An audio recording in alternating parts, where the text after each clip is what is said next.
Degree అందరూ ఇస్తారు, career కి క్లారిటీ ఇచ్చేది మాత్రం కాన్ఫిడో. బెస్ట్ యూనివర్సిటీ సీట్ తో పాటు సెటిల్ అయ్యే స్కిల్ కూడా గ్యారంటీ. నల్లగా దుఃఖంలా ఉన్నారు వెదోళ్ళు. డిషు డిషు అని 4 ఇచ్చేసరికి పారిపోయారు. నిజమా బాబు?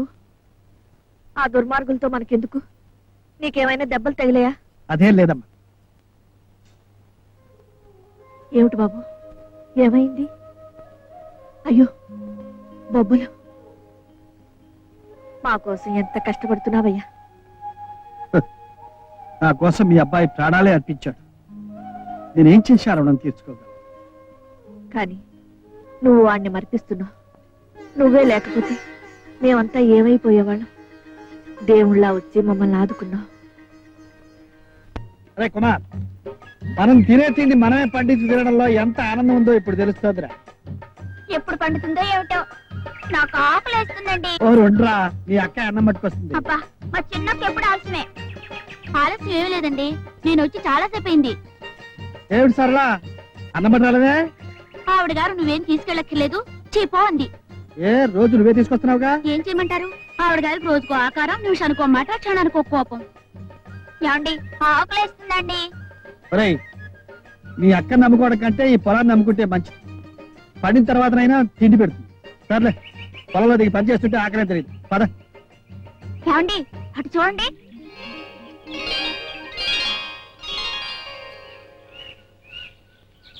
ఇటండి. చేతులు కడుక్కుని వచ్చి భోంచేయండి. మిమ్మల్నే వెళ్ళండి.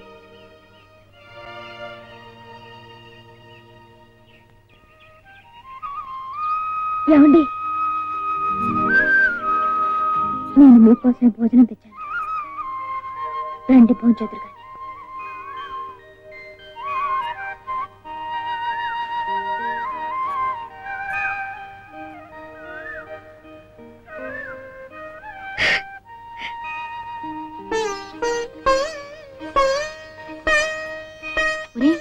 ఏమిటి వాళ్ళిద్దరు అలా మాట్లాడుకుంటున్నారు?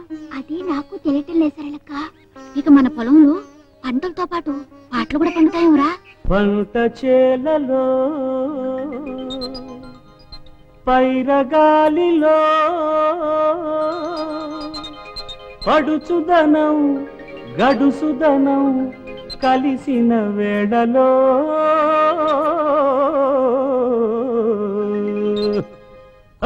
ఏమిటో అవుతోంది, ఎట్టాగో ఉంటుంది. ఏమిటో అవుతోంది, ఎట్టాగో ఉంటుంది. ఈడొచ్చి మీద పడ్డది, నా ఈడు నిలవేసి నీ ఈడు కలబోసి సంబరాలు చేయమన్నది. ఆ బుక్క మీద సంతకాలు పెట్టమన్నది. ఏమిటో అవుతోంది, ఎట్టాగో ఉంటుంది. ఏమిటో అవుతోంది, ఎట్టాగో ఉంటుంది. ఈడొచ్చి మీద పడ్డది, నా ఈడు నిలవేసి నీ ఈడు కలబోసి సంబరాలు చేయమన్నది. ఆ బుక్క మీద సంతకాలు పెట్టమన్నది.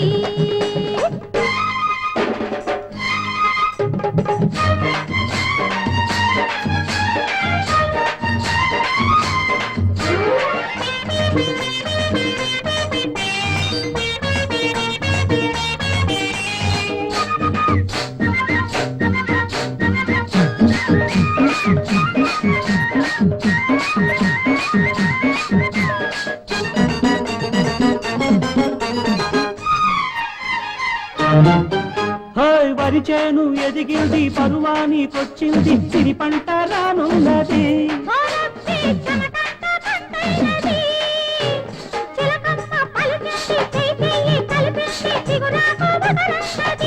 ఒలంది వగరంతా పొగరన్నది, పొగరులోనే నీకు సొగసంత ఉన్నది. వంగ తోట కాడ బాబ బరసన్నది, మనసులోన మమతున్నది. సిగ్గుపడి చెప్పుకున్నది, హదియ చెప్పుకోక తప్పదన్నది. ఏమిటో అవుతోంది, ఎట్టాగో ఉంటుంది. ఈడొచ్చి మీద పడ్డది, నా ఈడు నిలవేసి నీ ఈడు కల కలబోసి సంబరాలు చేయమన్నది ఆ బుగ్గ మీద సంతకాలు పెట్టమన్నది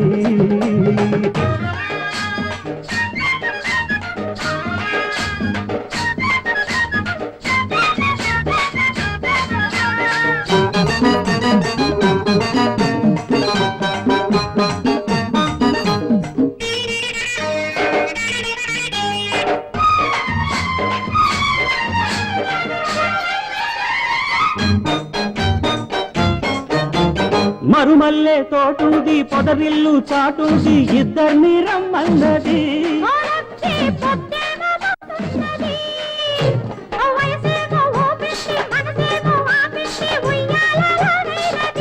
ఒలమ్మి నేను పలేనన్నది చీర కట్టు పిల్ల చిలకల్లె ఉన్నది సందవేళ పంది వేసి రమ్మన్నది మూడు నాళ్ల ముడుపన్నది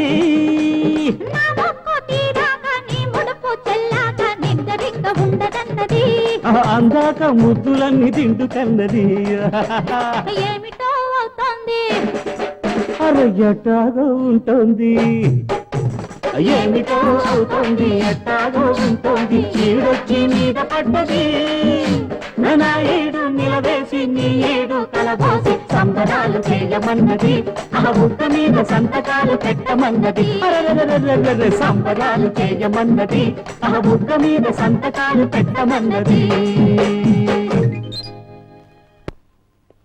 మావయ్యకి హారతి ఇవ్వమ్మా ఇచ్చి తీసుకోండి మావయ్య. ఏమిటది ఏం లేదు బావా మా మావయ్య మనసు ఏం బాగులేదు చెప్తా నా మనసు ఏం బాగులేదు కనుక మా ఇద్దరు మనసు బాగుండాలి వారం రోజుల నుంచి ఉపవాసం చేసింది ఇవాళ వెంకటేశ్వర స్వామి వ్రతం చేసింది నీకు హారతి తీసుకొచ్చింది ఇచ్చేమ్మా మావయ్యకి తీసుకోండి మావయ్య.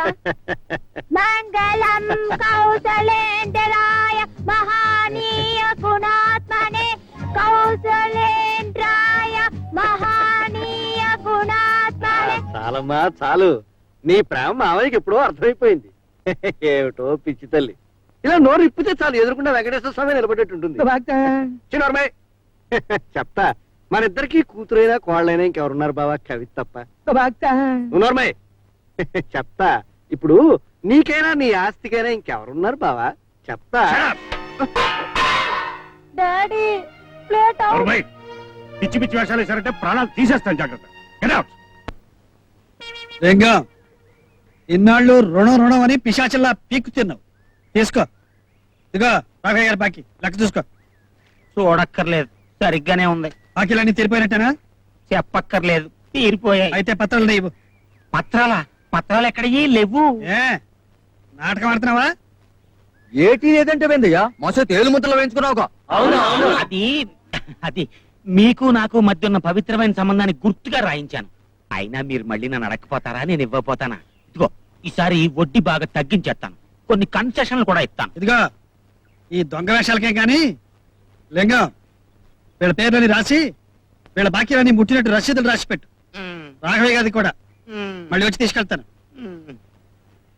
ఇదిగో నీ మాట మళ్ళీ ఈ ఊర్లో వినపడిందా ఇటు చూడు నీ విశాల హృదయం ముక్కలు ముక్కలైపోతుంది జాగ్రత్త. రండయ్యా అమ్మనాయమ్మ అమ్మనాయమ్మమ్మ అమ్మనా మొత్తమ్మమ్మ ఒరే సచ్చు అయ్యా అయిపోయిందిరా, నా పని అయిపోయింది. నేను ఈ ఊళ్ళో ఎట్ట బతికేది? ఎవడైనా బాకీలు ఎగ్గొడితే ఏడుస్తాడు గాని మీరేంటంటే బాకీలు వసూలైపోతే ఏడుతున్నారు. రేయ్, బాకీలు చెల్లించేశారు అంటే నా చేతిలోంచి తప్పించుకున్నారన్నమాట. ఇంక ఈ ఊళ్ళో నా మాట ఎవడింటాడు? నాకేమి హోల్డ్ ఉంటుంది.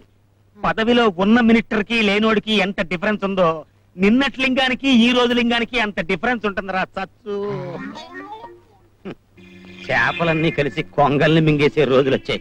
గురు మోటా ముల్లే సర్దుకుని బిషానా ఎత్తేసి మీ ఊరు వచ్చి సచ్చేదాకా నీ పాదాల దగ్గరే పడుందామని అనుకుంటున్నాను. నువ్వే వచ్చేసావు. సర్లే మధ్యలో వెళ్ళి డోల్తో మొరపెట్టుకున్నట్టుంది ఒరే లింగం. నిప్పుకే చెదలపెట్టే రోజులు వచ్చారా?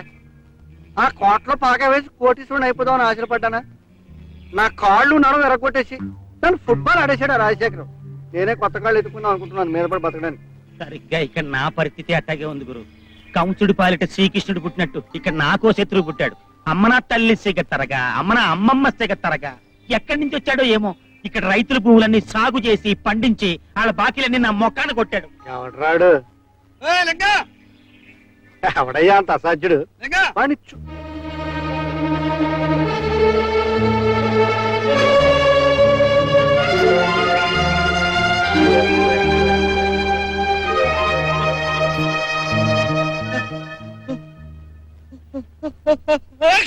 చిరంజీవ చెప్తా బాబు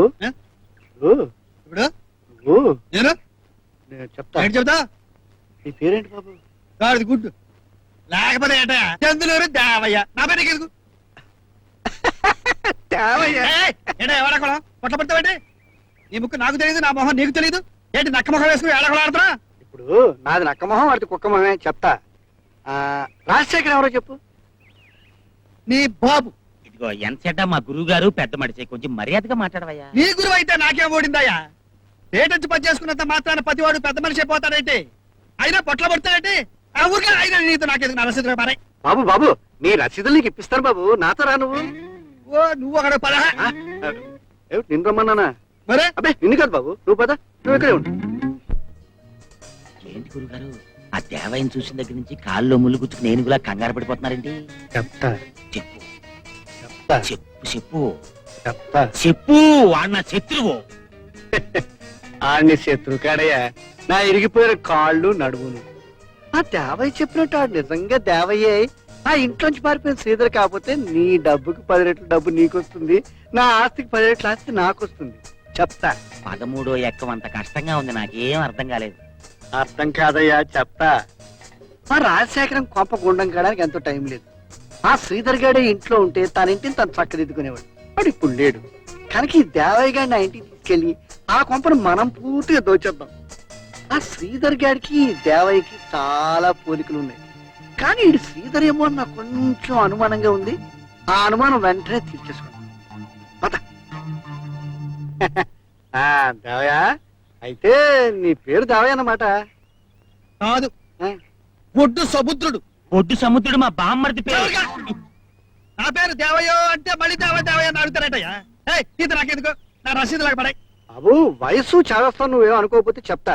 అడిగేసేయి అడిగేస్తా. అడిగేసేయి. బాబు మద్రాస్ లా కాలేజీలో నువ్వు ఎప్పుడైనా చదువుకున్నావా? బాగా సతిగా బాగా ఒకటి ఇచ్చానంటే నీ లా ముక్కు నుంచి ఊడి ఇక్కడ పడుతుంది. ఊరుకోవా ఇదిగో నా రసీదు లాగా పడాయి. కాసేపు నువ్వు ఉండు. ఇదిగో మన కృష్ణా జిల్లాలో హైకోర్టు ఎక్కడుందో చెప్పు. నీ నెత్తి మీద ఉంది. చెప్పా లాగే ఒకటి ఇచ్చానంటే నా రసీదు లాగా పడాయి. కాదయ్యా. కానే కాదు. కాదయ్యా, మీరిద్దరు మనుషులు గారు తప్పుతుంటున్నారు. ఇప్పుడు అసలు కాదు. బాబు నీకు చిన్న పని ఉంది, లోపల రా చెప్తాను. ఏం పని? పని కాదు, పార్టీ. ఏం పాతి అయ్యా? లోపలికి రావయ్యా. వీళ్ళెక్కడ దొరికారయ్యా? లడ్డుకు చెట్టుకోమని చెప్పా. పదవయ్యా మొగుడా. లోపలి పద.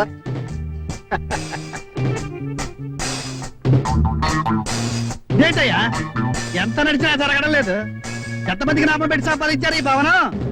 లెక్కల తర్వాత చూసుకుందాం గానీ ముందు నువ్వు కూర్చో. అలా కూర్చో. కూర్చుంటారంటయ్యా అసలు విషయం చెప్పకుండా. ఇదిగో దేవయ్య, ఈ మ్యాన్ నాది, ఈ పరుపు నాది. నన్నే కూర్చోవద్దంటే అలాగా మరి బిలో డిగ్నిటీ. మేము కూడా కూర్చుంటాం. సరే కూర్చోండి. చెప్పా చెప్తా. దేవయ్యా నువ్వు ఎప్పుడైనా నాటకాలు ఆడేవయ్యా? చిన్నప్పుడు నాటకాల్లో ఆడవేషాలు వేశాను, మగ వేషాలు వేశాను. రామాపురంలో రాగం మొదలెడితే బొబ్బర్లకు కలిసాడు. ఇంత నట సామ్రాట్ మన పక్కన ఉండగా మన నాటకానికి వెళ్ళోటయ్యా. దేవయ్యా ఓ పెద్ద ఇల్లు పెద్ద సమస్యలు పడింది, నువ్వు చిన్న సహాయం చేయాలయ్యా. ఇదిగా మంచి పనులు చెబితే చేయడానికి సిద్ధం. ఏమన్నా లటుకు చిటుకు అని చెప్పారో నావల కాదు. ఇదిగో ఊరికనే వద్దు, నీకు డబ్బిస్తాం. ఆహా, నేను గడ్డి పెడతాను, తింటారా? బాబు మేం చెప్పిన పని చేస్తే నువ్వేం పెడితే అది తింటాం. సరే చెప్పు. చెప్తా. ఇప్పుడు హైదరాబాద్ లో రాజశేఖరం అని ఓ దౌర్భాగ్యుడు ఉన్నాడయ్యా. అమ్మో ఇదేంటిది? బాబు నువ్వు ఈగలు తోలుకునేటప్పుడు మాతో చెప్పు, మేము దూరంగా ఉంటాం, అప్పుడు తోలుకుందు గాని. అటగలి చెప్పు. ఆ రాజశేఖరానికి ఒక కొడుకున్నాడు. ఉమ్. అంత గొప్ప ఇంట్లో హాయిగా తిని తిరగలేక ఉమ్. ఓ రోజు బుద్ధుడు అయిపోయి ఇంట్లోంచి వెళ్ళిపోయాడు. అయ్యో. అతని తల్లి వాడి కోసం బెంగ పెట్టుకొని ఓ రోజు చచ్చింది. ఆ ముసలాడు పిచ్చెక్కి గిన్నెల్ని చెంబుల్ని మమ్మల్ని తన్నేస్తున్నాడు. మతి పోగొట్టుకుని మన లోకల్లోంచే బయటికి పోయేటట్టుగా బతుకుతున్నాడయ్యా. ఏమిటి నీకు అర్థమైందా? ఆ పిచ్చోడు ఆస్తిని పశువులకి పక్షులకి రాసిస్తానంటున్నాడు. ఈలోగా మా అదృష్టవశాత్తు నువ్వు కనిపించావు. నువ్వు అచ్చు ఆ శ్రీధర్ లాగే ఉంటావు, పైగా నటుడు. నువ్వు శ్రీధర్గా ఆ ఇంట్లో ప్రవేశిస్తే పశువులు పాలు కావాల్సిన ఆస్తి మనకు దక్కుతుంది. చెప్తా. ఇంకేం ఆలోచించుకో, అవుననేసేయి. అవును, ఆ ఆస్తి పశువులకు, పక్షులకు, కుక్కలకి, నక్కలకి దక్కడానికి వీలు. భార్యను పోగొట్టుకున్న ఆ తండ్రికి కొడుగ్గా ఆ ఇంటికి వస్తా. మీరు అనుకున్నది నెరవేరుస్తా.